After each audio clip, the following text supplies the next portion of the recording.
I was thinking about this. Turn me down just a little, just a little. Hey, friends of mine are in the back row, and Charles back there, he has been in about every class that I could teach and heard about every crazy idea that I've ever had.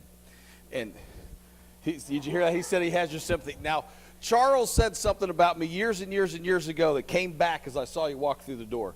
And he said, Byron, you're going to appreciate this. He said, John, I don't know that if I believe it, but I know that you believe it. You remember that? He said, you are more convicted about that than anybody I know. Hey, let's go to Happy Epiphany. So we're going to start in Genesis 11.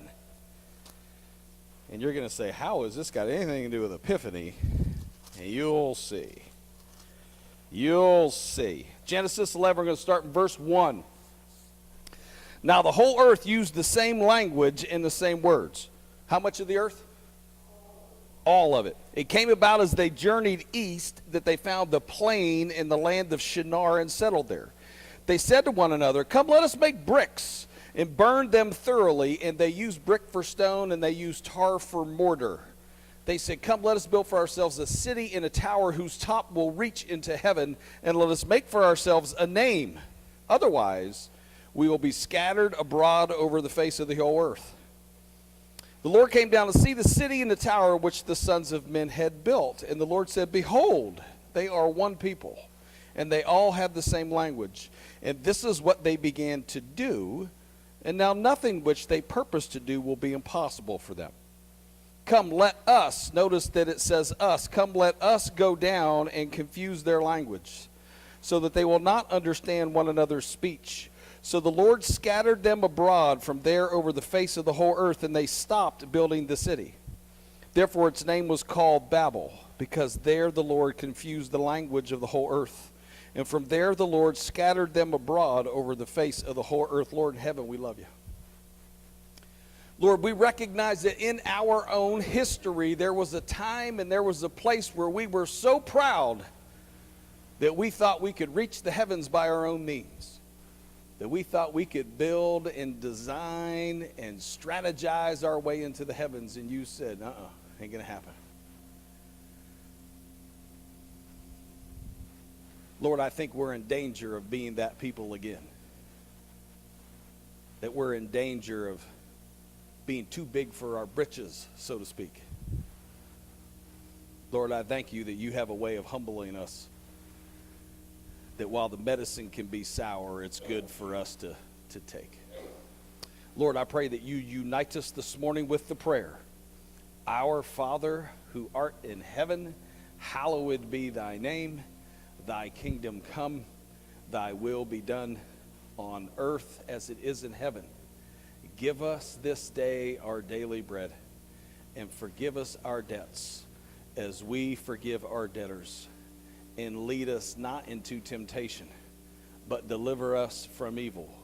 For thine is the kingdom and the power and the glory forever. Amen.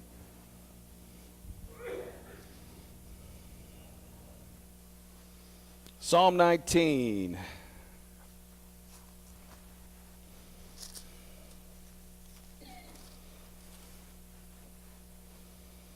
Psalm 19. The heavens are telling of the glory of God. I like some of the versions that say the heavens declare the glory of God.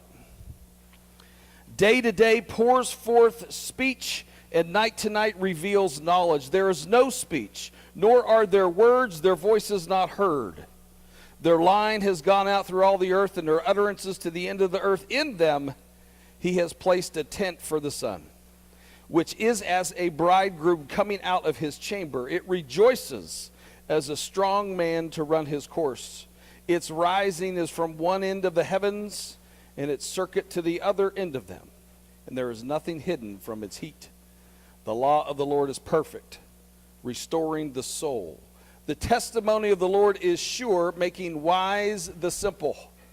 The precepts of the Lord are right, rejoicing the heart. The commandment of the Lord is pure, enlightening the eyes. The fear of the Lord is clean, enduring forever. The judgments of the Lord are true. They are righteous altogether. They are more desirable than gold, yes, that much fine gold. sweeter also than honey and the drippings of the honeycomb. Moreover, by them your servant is warned. In keeping them there is great reward.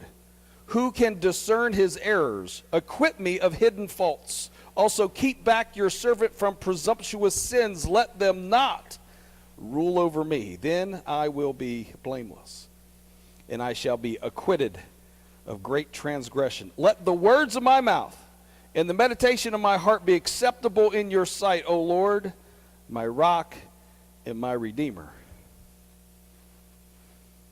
Let's read verse 14 again, and then I'm going to read verses 1 and 2. Let the words of my mouth and the meditation of my heart, let what I think and say, and let the feeling and the emotion and that feeling of this is who I am that builds up inside me be acceptable in your sight, my Lord, my rock, my redeemer, because I see that the heavens are telling of the glory of God, and that their expanse is declaring the work of your hands. Day to day, the heavens pour forth speech, and night to night, the heavens reveal knowledge, yet I cannot hear it. There's no voice for me to hear, but I can see it, I can feel it, you know it. The heavens declare the glory of God. Today is the beginning, first Sunday in the Epiphany season. Now, to talk about Epiphany a little bit, we have to first talk about the word. How many of you not really sure what the word epiphany actually means? If I said, oh, I had an epiphany and it caused me to do something, what did I have? A vision? Yeah. A thought? Yep. A realization that? A desire? How many of you have laid in bed tumbling over a problem in your head? How do I figure this out? And all of a sudden, bang, there's Shazam moment, the aha moment. And you knew what you were going to do. That's called an epiphany. I had an epiphany, and now I know how I'm going to carry out this problem, or what part I'm going to play in this. Does that make sense? So the Epiphany season is really about those who had epiphanies about who Jesus is. Does that make sense? At its simplest form, the Epiphany season is stories about people that had epiphanies of who Jesus was. So let's go to Matthew 2 and read about an epiphany.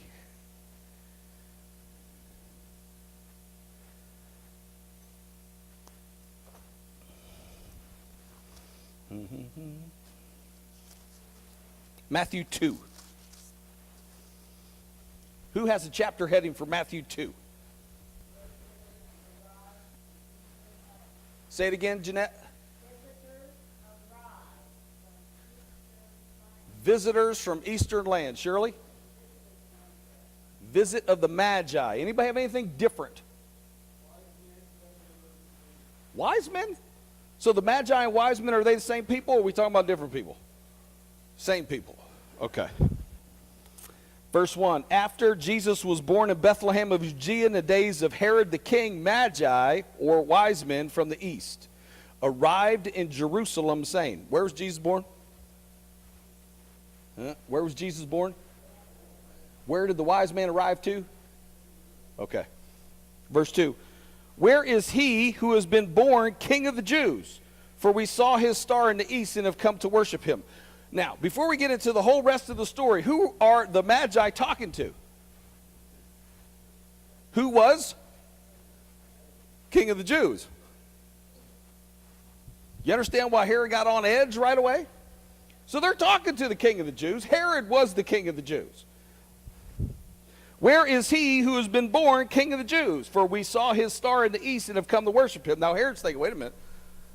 None of my wives had a baby. Do you see okay, all right. When Herod the king heard this, he was troubled, and all Jerusalem with him. Gathering together all the chief priests and scribes of the people, he inquired of them where the Messiah was to be born. They said to him, in Bethlehem of Judea. Who said to him in Bethlehem of Judea? The scribes. Why would the scribes know this? It's already been prophesied and it's written down, right? So if you're Jewish and you're a scribe, you're aware of a messianic prophecy, or the literary of them all.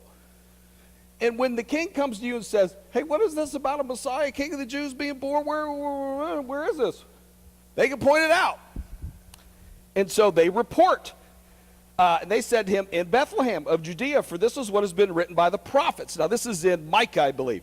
And you, Bethlehem, land of Judah, are by no means least among the leaders of Judah, for out of you shall come forth a ruler who will shepherd my people Israel. So Herod secretly called the Magi and determined from them the exact time the star appeared. Why is this important? Say it again.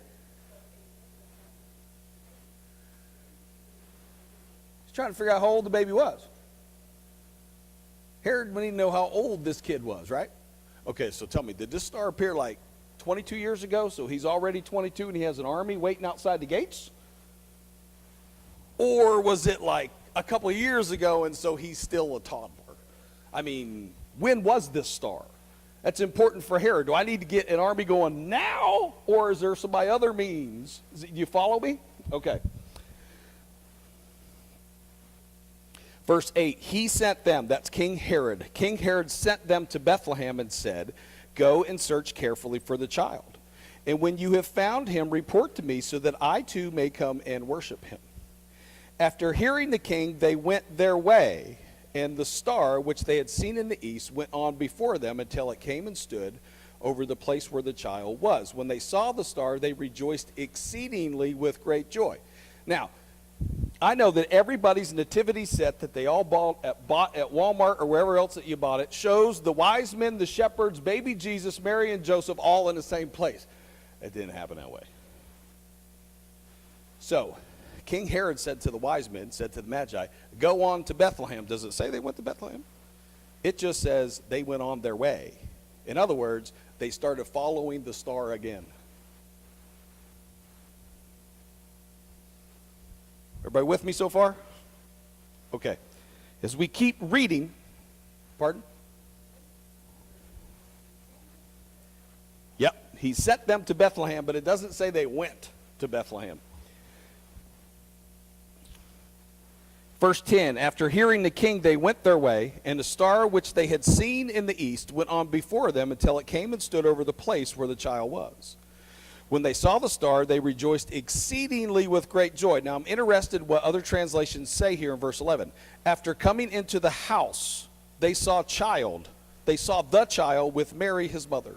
And they fell to the ground and worshipped him, opened their treasures, and they presented him gifts of gold, frankincense, and myrrh. I'm really interested in the very first part of verse 11. Mine says, after coming into the house. What do you got? Entering the house. House? Anybody have anything different than house? House? Anybody say stable?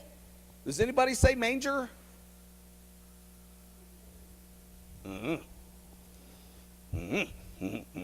right. Verse 12, having been warned by God in a dream not to return to Herod. Who was warned not to return to Herod? The Magi. The Magi left for their own country by another way. Now, when they had gone, the Magi had gone, an angel of the Lord appeared to Joseph in a dream, saying, get up, take the child and his mother, and go to Egypt. Remain there until I tell you, for Herod is going to search for the child to destroy him.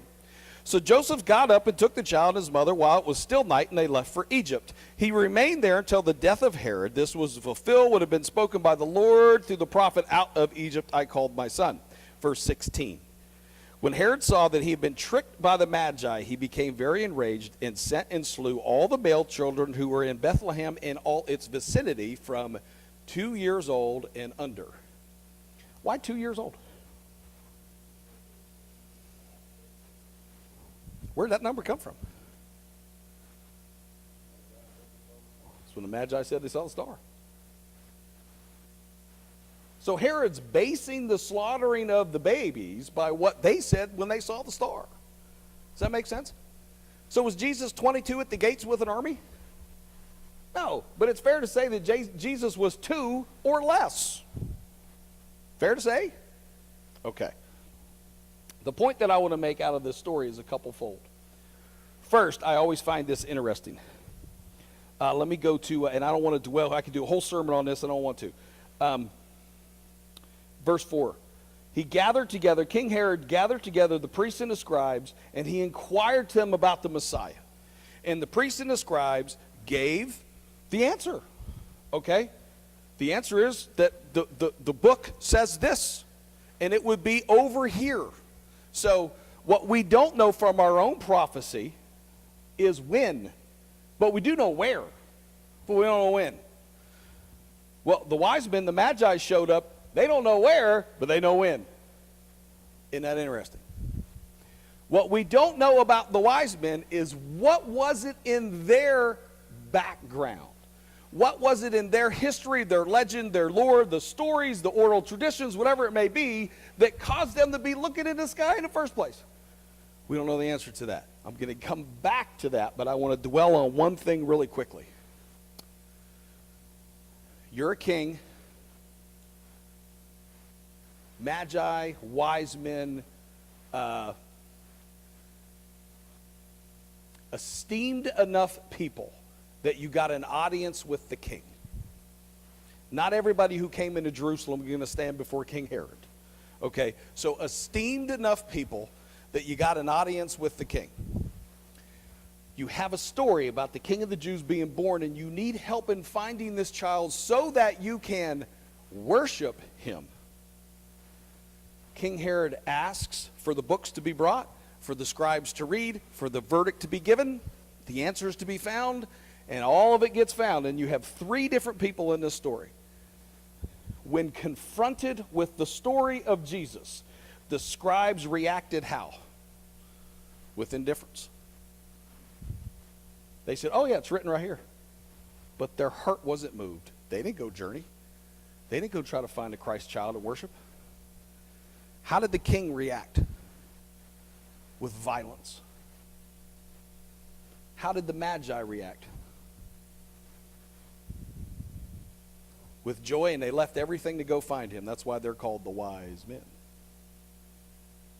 Does that make sense? These are the three reactions we still have today. This is how people react to the news of the gospel. They either sell everything in the field because that's where the treasure is, so they can buy the field. They either give everything they have to be a part of, or they react with violence, or they react with indifference. There isn't any other way to react. And you see all of it right in the very beginning of this story. Does that make sense? But that's not where I want to dwell. Like I said earlier, we don't know. Man, I'm doing good on time. All right. We don't know where the wise men are from. We don't know where the magi hail from. There's lots of good guesses, hypotheses. Some say they're from Syria, some from Iran, Iraq, some from Babylon. So I read one today that they were from China. And some that they're completely metaphorical and they weren't really real people. I mean, so all of these different ideas are out there, all right? We don't know what it was that caused them to be looking, or what their book said, or what their oral traditions said, or what was handed down to them. But whatever it was, when they saw the symbol and the sign that happened in the skies, they gave up everything to make the journey. Now, we know that that journey to get to Herod was 2 years at the most. Could have been less. All right? I'm pretty sure it would have been more than a couple weeks. If they were coming from the east, it was probably quite a ways. It was probably quite a ways. How can that be? How can the scribes and the Pharisees have the book and not get it? And this group over here who doesn't have the book, but they got it. How can that be?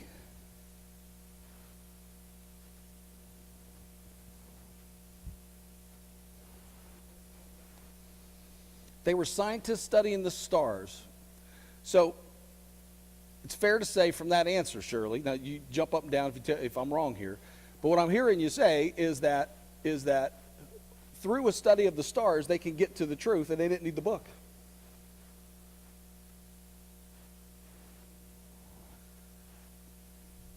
How can they get to the point where they knew that the King of the Jews, the Messiah, the Savior, was born over to the west somewhere, and they're going to follow this sign in the heavens to get there, but they didn't have the book?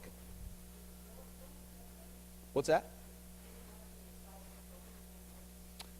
That was much later. They didn't have disciples yet because Jesus was just being born. Timelines, yeah, timelines. God is always speaking, okay? This contains the Word of God to us, okay? Every word in this book speaks to Jesus, Jesus' relationship to creation, Jesus' relationship to us, and our relationship to Him and to each other. This is a wonderful, wonderful, wonderful book. Let's go to Romans 1 really quick.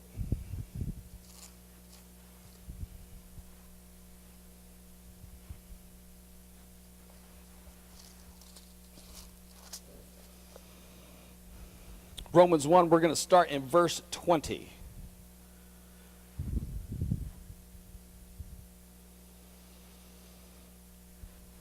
Verse 20, it says, "For since the creation of the world, His invisible attributes." Whose invisible attributes?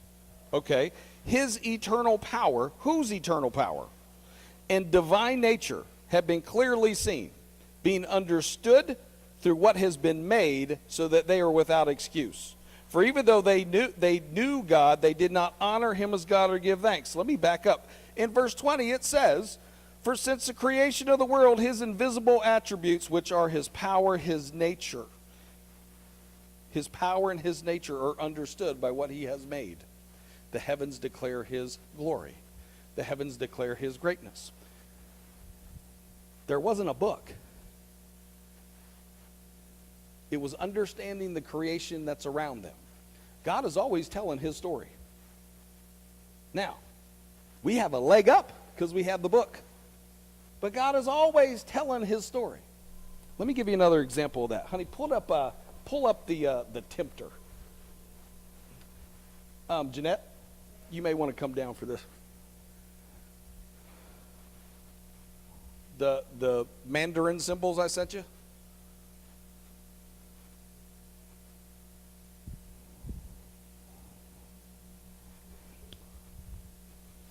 Hold on. This sermon doesn't end without these symbols.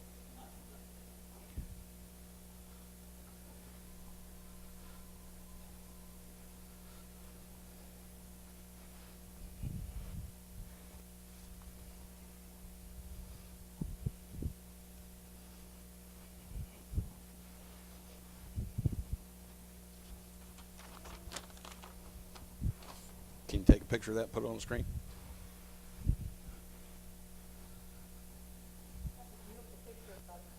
It certainly is. The mountains declare His greatness.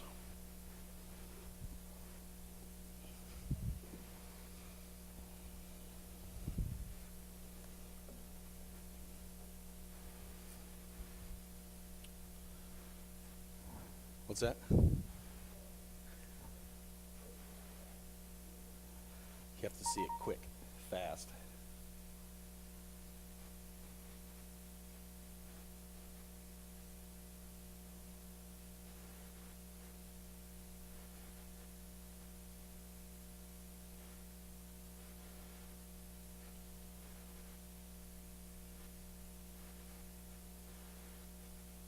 I see it moving around. Aha! Okay, good enough. Good enough. All right, so the symbol is the ancient Mandarin symbol for tempter, or the tempter. All right? Now, I know all of you are well versed in ancient Mandarin, so I don't have to explain this very deeply. But they don't have an alphabet as much as they have symbols and caricatures that tell stories or give ideas. Does that make sense? So this is much like arithmetic. So how do you get to the symbol tempter? Well, you start, first line down, you start with secret, plus man, plus garden, plus alive, and you equal devil. You take the symbol for devil plus 2 trees plus cover. Cover doesn't mean shelter like umbrella or roof. It means cover like camouflage. And you get the tempter.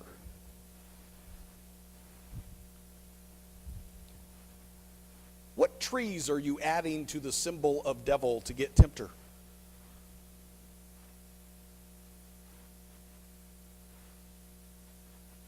How about the tree of life and the tree of knowledge? The tree of life and the tree of knowledge. What garden are you adding to secret and man plus alive to get devil? The Garden of Eden. What cover, camouflage, would be important to get devil to tempter in a garden with trees? The snake. What story is this? This is the story of Genesis. Why in the world is the story of Genesis in ancient Mandarin caricatures?